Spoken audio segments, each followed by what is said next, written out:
Hello, friends. This is Dave Hurwitz, executive editor at ClassicsToday.com, here with random reviews from the Overflow room. Crash. Normally I would whack the gong, but the kiddies are down here and I don't want to freak them out. They may put it in appearance at some point. Well, we have finally arrived in reverse alphabetical order to Sibelius. This is going to be a biggie. Lots and lots of videos about Sibelius coming. Well, maybe, I don't know, 8 or 9. We'll see how many we get to. How much, because my Sibelius floweth over, that's for sure.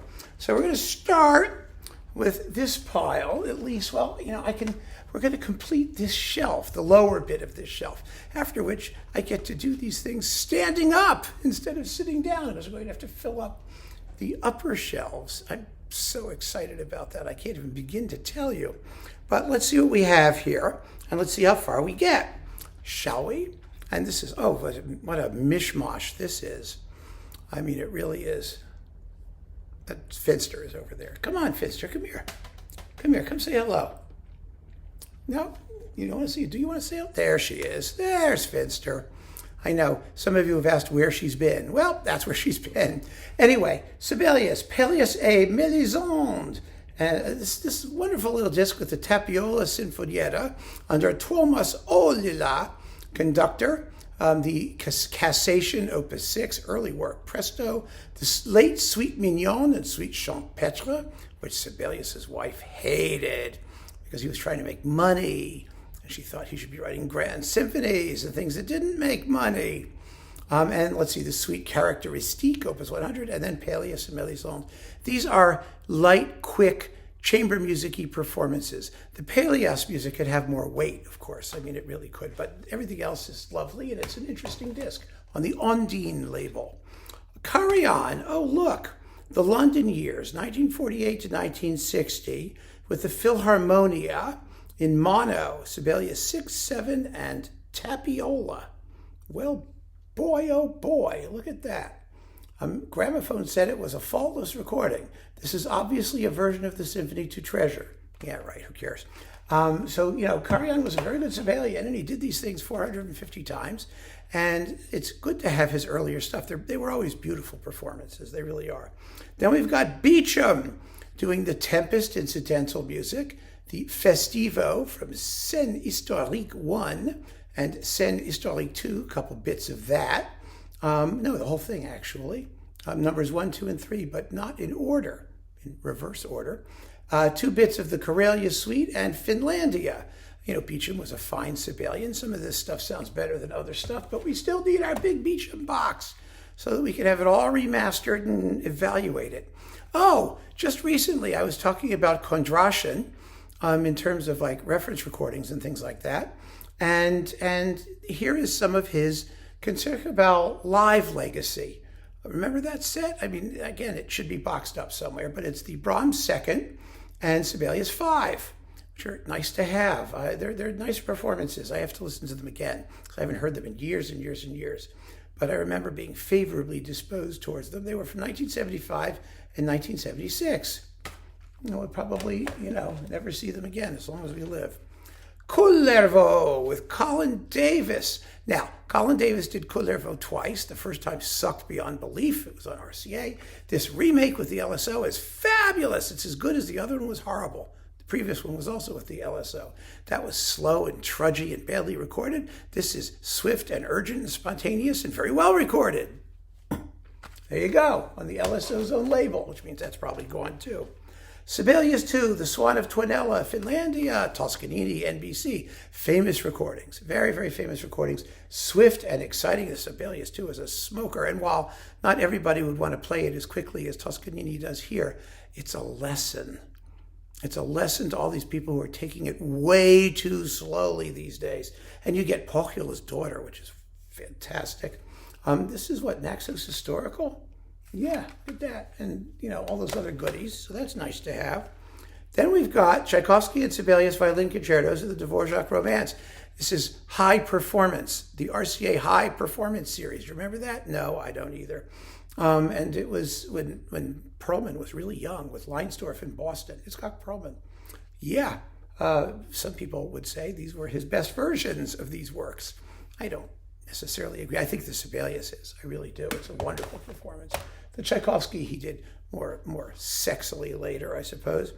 Beecham with a bonus interview track. This was fun. This is all Beecham stuff. Sibelius 4, Pelléas and Melisande, Tapiola, Swan White, Symphony No. 7 with the Royal Phil. These were recorded in 1955 at the Royal Festival Hall and in the Royal Albert Hall with the cave. But still, it's good to have Beecham doing all this stuff. And Beecham speaks to the audience for 1 minute and 11 seconds. And then he announces an encore for 38 seconds. And they play the British national anthem and the Finnish national anthem. Oh, there it is. And then Beecham talks about Sibelius for 15 minutes, which is really kind of fun. It's maybe more fun than the performances. Sibelius Violin Concerto, Tempest Incidental Music, with Neville Marriner, the Academy of St. Martin in the Fields, on Hensler. I mean, we need to remember that they did a bunch of things for Hensler, some of which were marvelous, absolutely marvelous. And this is one of them. I mean, this was really good. Tempest Incidental Music and the Sibelius Violin Concerto. Really a lovely disc. People didn't know much about these, but there's some astonishing stuff. There was Ivan Moravec doing Mozart piano concertos. There was a fantastic Peer Gynt suite.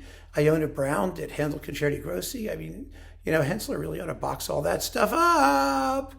The Academy of St. Martin in the Fields recordings, put them in a box, let everyone get them, because I don't think there were any bad ones. And they were very well recorded.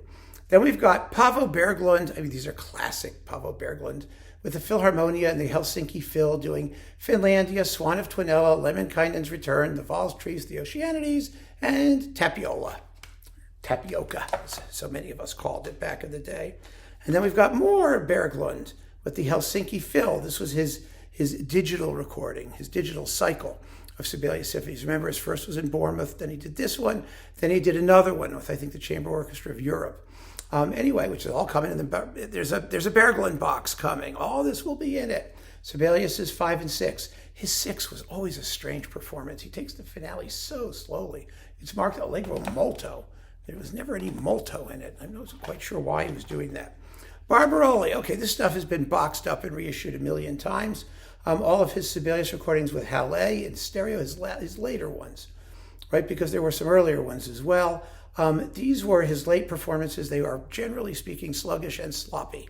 But his tone poems are really good. Finlandia, Karelia, Pohjola's Daughter, Valstrist, bits of the Lemminkainen Suite, Pelléas and Melisande bits, Scenes Historiques bits, all the stuff that wasn't a symphony was generally quite well done. But the symphonies, soggy and heavy. This is weird. Karajan, Berlin Philharmonic, Sibelius 2 on Grandmaster. Now this was his like last EMI Sibelius 2, and it was recorded in 1980. The finale is so sluggish you could die. Let's just make a comparison. Toscanini gets through it in 12 minutes and 14 seconds, whereas Karajan takes 16 minutes and 28 seconds. Whoa, oh God. Isn't that just horrifying? Let's keep going. I want to fill up this shelf. So let's take another couple handfuls and keep going. Whoa, more Karajan. Nielsen 4 and Tapiola. Well, Tapiola was sort of a Karajan specialty because it was cold and frigid and icy and terrifying. The Nielsen 4 sucks beyond belief. It's heavy and bloated, and the timpani battle and the finale comes for nothing, and the sound was screechy, and oh my gosh, awful. Yep, I keep it for the Tapiola. Then Sibelius 2, Swan of Twinella, Finlandia with Pierre Monteux and the LSO. It's beautiful Sibelius 2, absolutely lovely, with the other stuff being done by Horst Stein and the Orchestre de la Suisse Romande. Surprisingly good. Don't write off Mr. Stein. He knew what he was doing.